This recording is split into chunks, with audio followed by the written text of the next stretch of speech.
Dan sedara, untuk perkembangan dari Sabah petang ini, kita bersama Redwin Robin. Antara fokus 7 projek pertanian berimpak tinggi bakal dibangunkan di Sabah. Teruskan Redwin. Baik Syahira, 7 projek berimpak tinggi dalam bidang pertanian bakal dibangunkan di Sabah. Antaranya pembinaan mini kilang kopi di Nabawan dan projek pembangunan tanaman kontan keladi Cina di Suk.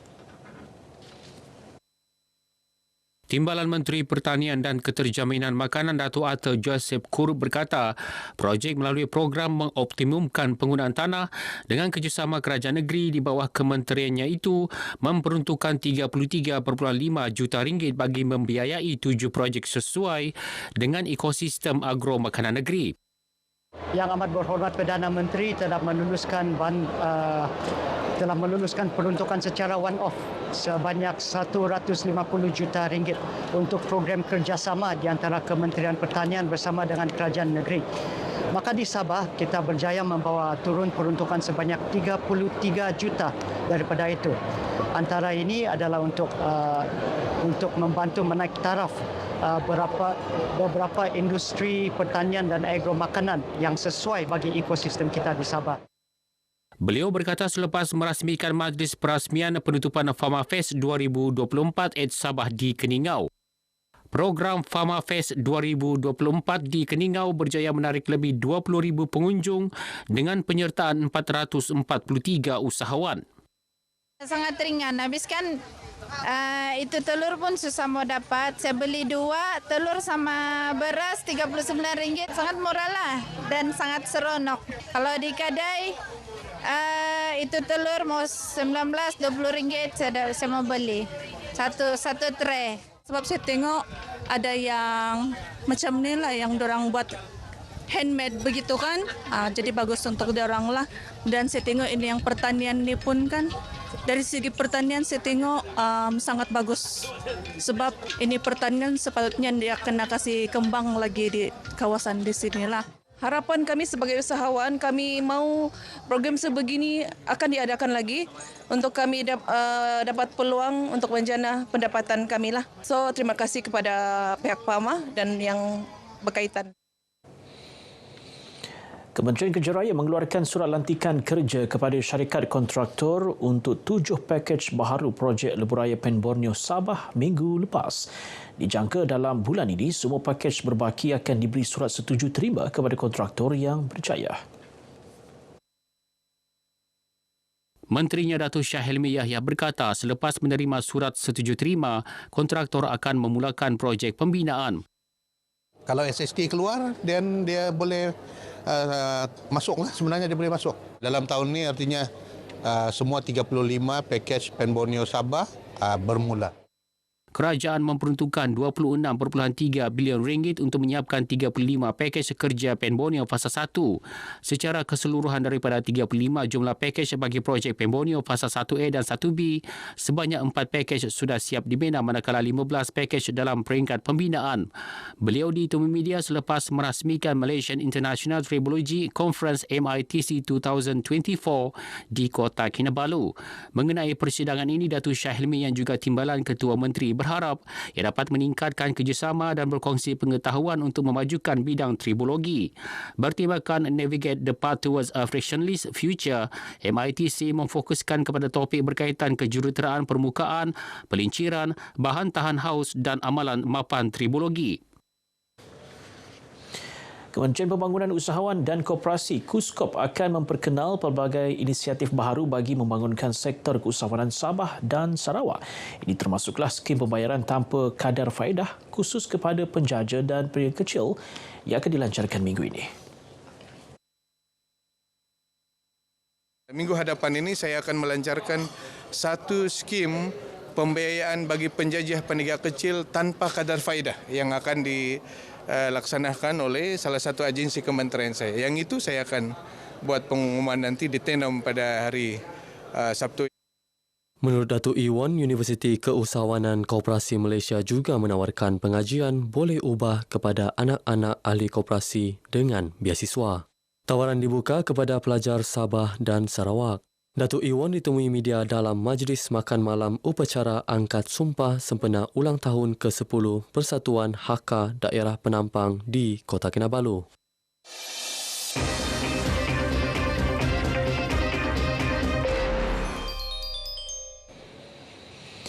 Semua premis yang ditetapkan perlu mendapatkan perakuan bomba FC iaitu sijil yang dikeluarkan Jabatan Bomba dan Penyelamat Malaysia JBPM. Ikuti siri kedua Sang Saka Merah bersama wartawan Serina Olivia Chong yang berpeluang meninjau operasi pemeriksaan bangunan bersama JBPM Sabah.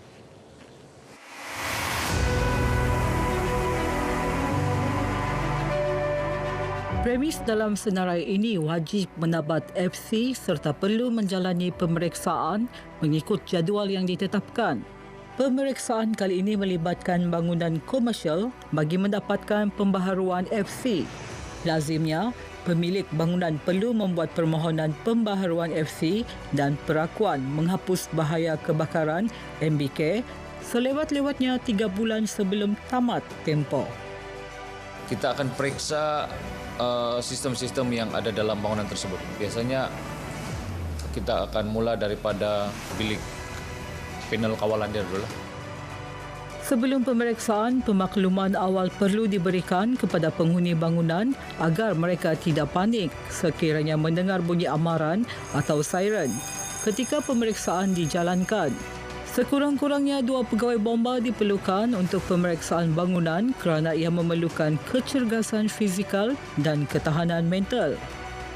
Keselamatan kami punya pekerja, kami punya penginap kami di sini supaya mereka pun selesa tinggal sini memang sangat penting untuk kami semualah. Terutamanya kami punya customer. Kalau kita menginap sesuatu hotel, pertama yang kita harus ketahui adalah keselamatan hotel itulah. Safety bomba itulah yang harus kita ketahui dalam keadaan yang selamatlah. Kita rasa selamatlah dengan satu keluarga itu selesa lah begitu. Bagi saya keselamatan dari segi segala hal lah. Maksudnya kita mau tengok kawasan hotel tu, bagi saya tempat ni sangat bagus lah. Dorang macam update lah. Di sini kami punya sistem sprinkler pun dia berfungsi dengan baiklah, dan asap pun agak tebal syukur ada sprinkler. Rasa selamat dengan sistem pembombaan yang ada lah. Perpasangan keselamatan kebakaran oleh pemilik bangunan juga amat penting bagi mengurangkan risiko kebakaran. Pemilik bangunan atau premis sentiasa diingatkan untuk mengutamakan perpasangan keselamatan kebakaran bukan sahaja untuk kaki tangan sendiri, malah untuk mereka pengguna atau penghuni yang akan berada dalam bangunan anda. Terima kasih kepada pasukan Sang Saka Merah atas jasa dan bakti berpanjangan tanpa mengira waktu dan tempat. Serina Olivia Chong, RTM.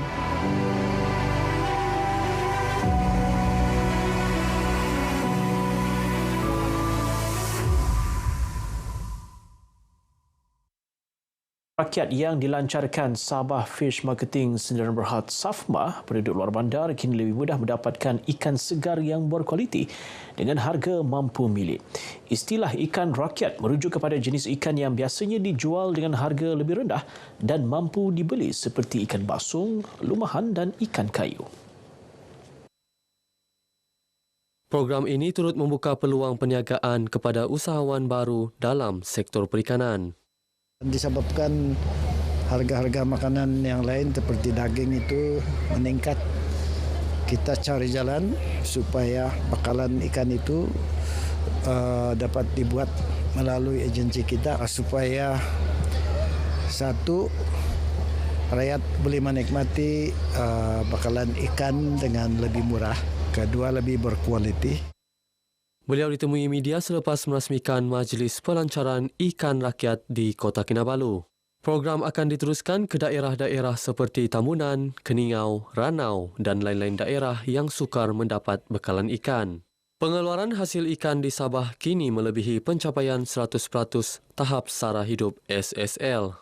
Berdasarkan data pendaratan ikan pada 2022, Kota Kinabalu menjadi penyumbang terbesar dengan jumlah pendaratan lebih 70,000 tan, diikuti oleh Kudat sebanyak 36,000 tan, Sempurna 30,000 tan dan Tawau 29,000 tan setahun. Baik, paparan itu tadi mengakhiri perkongsian dari Negeri di Bawah Bayu. Teruskan kesetiaan anda bersama dengan Berita Wilayah. Kembali bersama dengan Syahirah untuk lebih banyak perkembangan semasa dalam negara. Nizam Madani, Jiwa Merdeka. Syahirah. Terima kasih Redwin langsung dari Sabah.